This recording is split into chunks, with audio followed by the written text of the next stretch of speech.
Сегодня очень много общественных заведений нашей столицы уделяют огромное внимание озеленению. Ведь искусственные растения давно ушли на второй план, и люди хотят видеть красивые, живые растения. Сегодня мы находимся в ресторане «Зеленый город», где за всеми растениями следит опытный человек. Это Валерия Тищенко. Здравствуйте, Валерия. Здравствуйте. Знакомьтесь. И именно благодаря ее рукам, а здесь такая красота, мы это видим как посетители этого ресторана. И сегодня Валерия дает нам небольшой мастер-класс по пересадке растения. А какого, узнаем прямо сейчас. Что мы сегодня пересаживаем? Мы пересаживаем замиокулькас, в народе его называют долларовое дерево.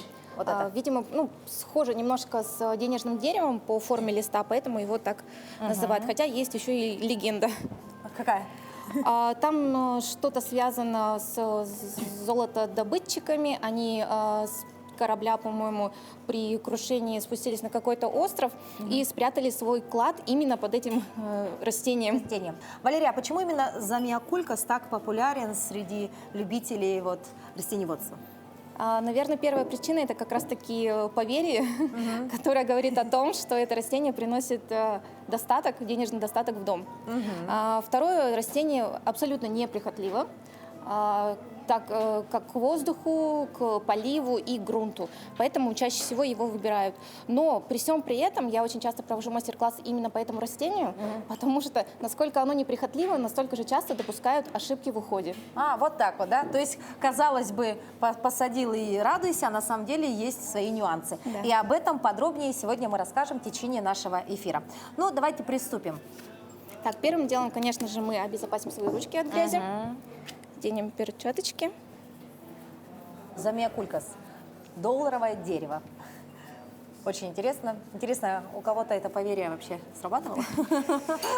Замиокулькас имеет очень большие клубни, и очень часто из-за этого деформируется горшок. Особенно транспортировочный, поэтому его очень часто разрезают прям горшок ножницами, чтобы вытащить растение. То есть вот нелегко, даже, да? Да, вот здесь даже можете заметить, да? Видите, вот здесь деформировано видно, немного, да. Прям видно бугорки на горшочке, да?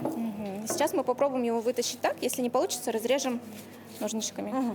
Растение при пересадке данного типа, оно должно быть сухой почвой все-таки или с влажной? Ну, желательно пусть будет суховато, чтобы легче. О, нормально все вышло. Супер. Так, это можно убрать. Посмотрите, какая шикарная корневая система, да? Да. А сколько примерно растению этому лет, месяцев? Возраст какой? Такому растению года 3, наверное. Растение. Растение можно размножить делением куста, то есть мы прям разделяем эти клубни и рассаживаем по разным горшочкам. Также можно листьями. Просто отрываем листочки, ставим их в воду и ждем появления таких же клубеньков маленьких. Или делением, не делением, а вот просто отделяем один ствол и также устанавливаем в воду и ждем появления клубеньков и корней. Когда корни будут примерно 4-5 сантиметров, растение уже можно посадить в грунт. Здесь корни очень хорошие. А как можно визуально определить, травмированы ли корни и нужна ли им какая-то помощь? Вот визуально это видно, то есть у этого растения вот этот цвет, это цвет здоровых корней. Да. А что может быть визуально выглядеть не очень хорошо? Такие корни могут быть прям черными и такими склизкими. Это говорит о гниении. Клубни тоже могут быть такие скукоженные. Это будет говорить о старости клубней. Или они тоже будут склизкие, такие прям отделяться. Это говорит о гнили. В нашем случае все отлично. Вообще все замечательно. Сейчас мы немножко почистим от транспортировочного грунта и посадим новый. Сильно не очищаем, чтобы не травмировать прям сильно корни. Хорошо. Чуть-чуть убираем, потому что старый грунт, он может потом уплотниться, и вода может не доходить до корней. В принципе, мы почистили корни. Теперь мы уберем это растение в сторонку, чтобы нам не мешало. Старый грунт мы тоже можем убрать. Берите, пожалуйста. Он нам не пригодится, да? Да. Хорошо. Теперь мы составим вкусный грунт для нашего замиокулькаса. Вкусно звучит, вкусный грунт. Для этого нам понадобится универсальный грунт. Пропорции я делаю на глаз. это универсальный грунт для любых комнатных растений, правильно? Да. Туда же я добавляю верховой торф. Тут важно добавить именно верховой, а не низовой торф. Он поменяет pH Еще грунта. даже такая, да, есть? Да. Ну, интересная верховой вещь. торф, он именно для того, чтобы грунт был рыхлый, хороший. Тоже на глаз, да? Ну, да, примерно. Тут уже дело на опыте. Ага. Также для рыхлости грунта мы добавляем агроперлит. Что это такое? Это вот такие вот белые штучки. Ага. Все говорят, это такие белые штучки. Тоже на глаз, немножко, да? Переборщить не надо. да, сильно? Ничего страшного не будет, если мы чуть-чуть переборщим. Ну, так примерно. То есть это растение любит рыхлую почву, да? Не утрамбованную такое? Нет. Ну, практически любое растение любит порыхлее, повкуснее. Туда же мы добавим песка немного. Песок обязательно надо брать либо магазинный, либо тот, который вы прокалываете, допустим, в духовке. Потому что могут быть всякие микробы и тому подобное. То есть песок с пляжа категорически запрещен. Да, только после обработки. Закаливание в духовом шкафу даже так делают, да? Да. Любители растений. Песок кладут в духовой шкаф, да, и прокалывают. И еще какой-то. То есть у нас такая прям здесь гремучая смесь всего, да? Чем вкуснее, тем лучше. Это кокосовый чипс. Кокосовые чипсы. Тоже для аэрации. Ну и для антибактериального эффекта можем добавить древесный уголь. Так как мы немножко повредили корни, ну не повредили в смысле, а немножко потревожили, да, вдруг где-то ранки какие-то есть, древесный уголь как антисептик используется для растений. Знаете, я бы даже так и оставила. Очень красиво выглядит это все дело. Прям просто диву даешься. Теперь самое интересное – это все перемешать. Ну, здесь, наверное, не составит труда вам это сделать, Валерия. На мастер-классах я даю возможность участникам также поучаствовать в процессе перемешивания грунта, потому что это своего рода медитация. Да, мне Так кажется, что, если хотите, можете принять участие. да, то есть Да. такой антистресс, так Да. сказать, терапия, а почему бы и нет. В общем, моя задача все это вот так вот перемешивать. Ну, это очень приятно, да? И самое главное здесь что-то испортить сложно, да? Ну, конечно. Так, хорошо. Ой, очень приятная вещь все-таки. Прекрасна у вас работа. Вот вы занимаетесь этим и прям, наверное, каждый раз получаете огромное удовольствие, да? Ну да. От работы с землей. Так, грунт у нас готов. Теперь мы возьмем горшочек. По горшку Горшком давайте. тоже хочу сказать, что замиокулькас, он любит тесноту. Поэтому мы берем горшок, соответствующий корневой системе. Буквально на сантиметр-два больше, чем корневая система, которая сейчас имеется. Потому что если мы возьмем большой горшок, допустим, для этих корней возьмем вот такой горшок, пока замиокулькас не заполнит корнями весь горшок, он наверх ничего зеленого давать не будет. То есть пока он плотный, он Да. растет вверх. Да. Как только у него большое пространство, он не будет давать Да. зелени.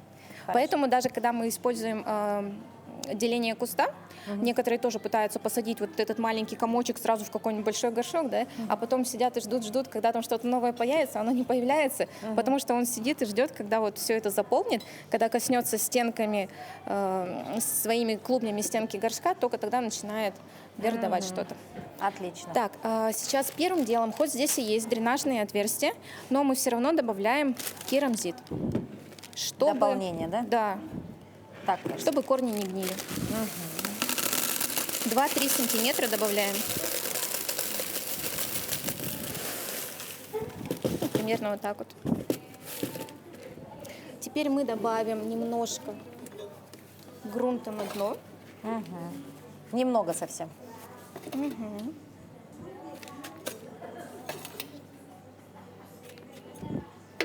И уже присаживаем растение. А если вот здесь вот так вот развалились немножечко, это ничего страшного, Нет, да? ничего страшного. Все отлично. Так, устанавливаем. Не углубляем, не заглубляем клубни. Очень хорошо будет, если они будут чуть-чуть видны. Даже допускается, да? Да, углублять не рекомендуется. Но пока вы здесь углубляете, так сказать, наше растение, да, хотела задать вопрос, а какие растения лучше пересаживать весной? И вообще это миф или правда, что комнатные растения прям любят пересадку по весне? В магазине, когда у меня покупают растения, допустим, даже зимой, да, очень часто спрашивают, сейчас пересаживать или весной. Почему это вот правда, что есть такой миф, да? Ну, это не то чтобы миф, плановые пересадки делаются весной. Допустим, когда надо растение уже выпрыгивает, грубо говоря, из своего горшка, его планово нужно пересадить, мы ждем весну. Но если вы купили в магазине растение, то его желательно пересадить там, ну, буквально через несколько дней, когда пройдет адаптацию в помещении, в которое вы его поставите, потом уже делаем пересадку. Или если растение начинает погибать, ну тут уже без вариантов, конечно, его нужно пересадить. Неважно, Не какое ждать. время года за окном, да? Весны мы не ждем. Хорошо, а если говорить вот все-таки про свет, ведь огромную роль для любого растения является наличие света. Либо его много, либо его мало, да? Тем более сейчас, когда у нас в Якутии туман, да, зима у нас нынче холодная, растения какие любят вот именно тень? Вот как раз-таки замиокулькас – это представитель теневыносливых растений. Он легко выдержит полутень, но при хорошем рассеянном свете будет расти все-таки лучше. Допустим, по этому растению тоже можно заметить немножко. Вот здесь вот есть вытянувшийся немножко побег. Побег, видим, Ага, да, вот этот. этот смотрите. вытянулся. Это говорит о том, что ему не хватало света, он начал тянуться. То есть на нем мало листиков, и он... Вытягивается, Ага. худенький, тоненький и вытягивается. Но полутень он выдержит, если уж совсем ничего нету там со светом. Но тоже как-то спрашивают, что поставить в ванную комнату. Да. Ага, А я есть и говорю, такие растения? Да, нету, я говорю, искусственное. Да, не бывает. Да. Всё, в ванне не растет ничего, да? Все равно нужен солнечный свет. Да, любому растению, даже то, которое не любит свет особо, есть такие растения, которые не переносят прямые солнечные лучи, даже им все равно нужен свет. И если мы такие растения ставим в какую-то полутень, где-то раз в 1-2 месяца на какое-то время все равно нужно выносить такое растение к свету. Хорошо. Тут мы немножко чуть-чуть утрамбовываем, не надо со всей силы прям давить. По краям заполняем.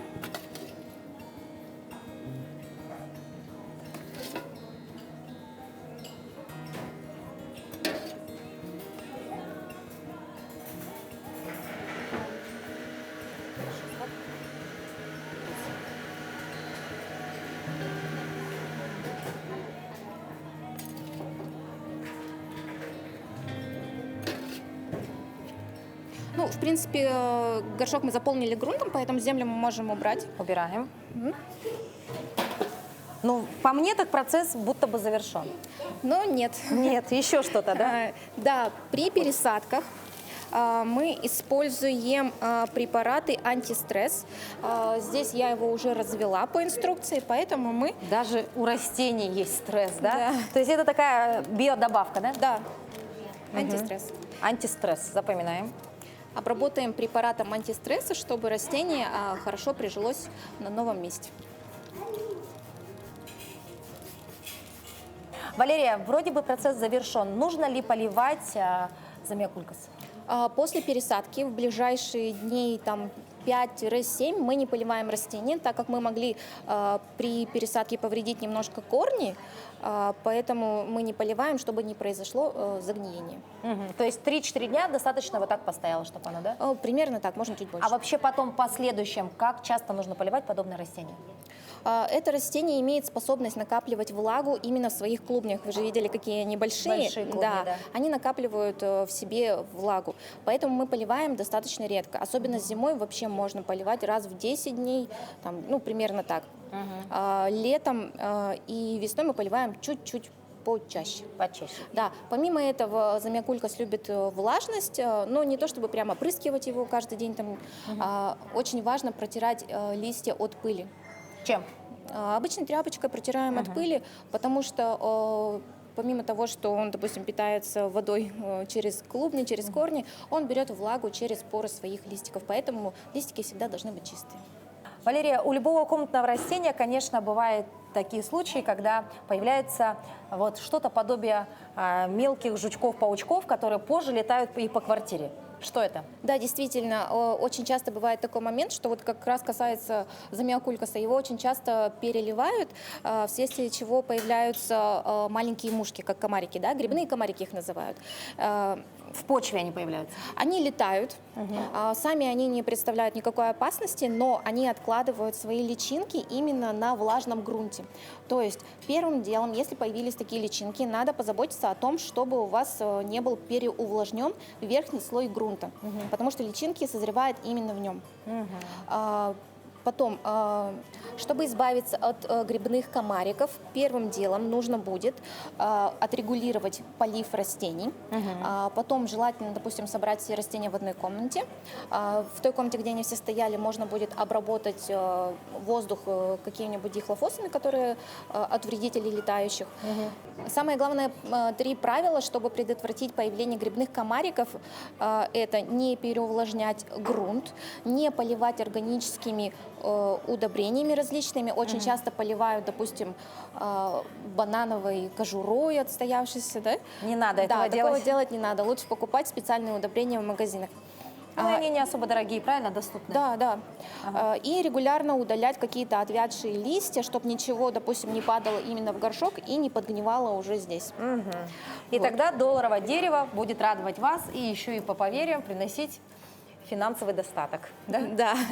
Ну, а если комарики уже появились, то мы первым делом снимаем верхний слой грунта. То есть вот прям так соскабливаем, да? Да, его убираем? сантиметра 3 убираем, покупаем инсектицид какой-нибудь, потом берем новый свежий грунт, наподобие того, что мы составили, и перемешиваем вместе с инсектицидами с новым грунтом. И уже вот здесь укладываем, и в это время личинки начинают немножко погибать там. Все, отлично. Ну, в нашем случае у нас только свежий грунт прекрасный, да, замечательное, большое такое здоровое растение. И я думаю, что именно благодаря сегодняшнему мастер-классу многие сегодня задумаются о том, как нужно все-таки правильно пересаживать растения. И я думаю, благодаря нашему мастер-классу у вас это обязательно получится.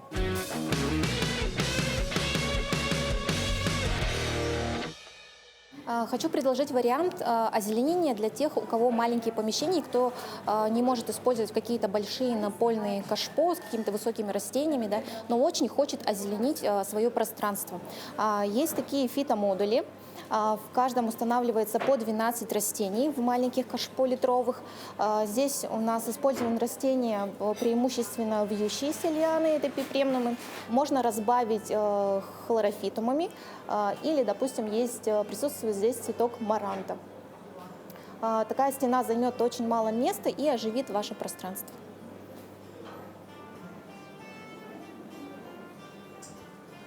В данной конструкции ничего сложного. Мы устанавливаем сюда транспортировочные горшки вот такого вот плана. И полив осуществляется прямо вот в эти поддоны. То есть не надо вытаскивать каждое растение, поливать отдельно. Мы поливаем прямо сюда. Растение снизу берет корнями столько воды, сколько им нужно. И прекрасно себя чувствует. Как и всем растениям, этому фитомодулю требуется дополнительный свет, поэтому здесь мы разместили дополнительные светильники. Валерия, спасибо большое вам. Мы, конечно, видим, что вы мастер своего дела. Уверенно так знаете, о чем говорите. И ваша любовь к растениям, она прям чувствуется вот на уровне каких-то клеток. Спасибо. Самое главное пожелание у меня к любителям цветов – не залюбить их. Потому что те, кто залюбливают, они постоянно их поливают, заливают, и тогда растения начинают погибать. Просто любите, разговаривайте, можете даже музыку включать. Научно доказано, что растения очень любят классическую музыку и даже рок. Поэтому выращивайте, покупайте, можете даже и семечко выращивать, и будет красота в вашем доме.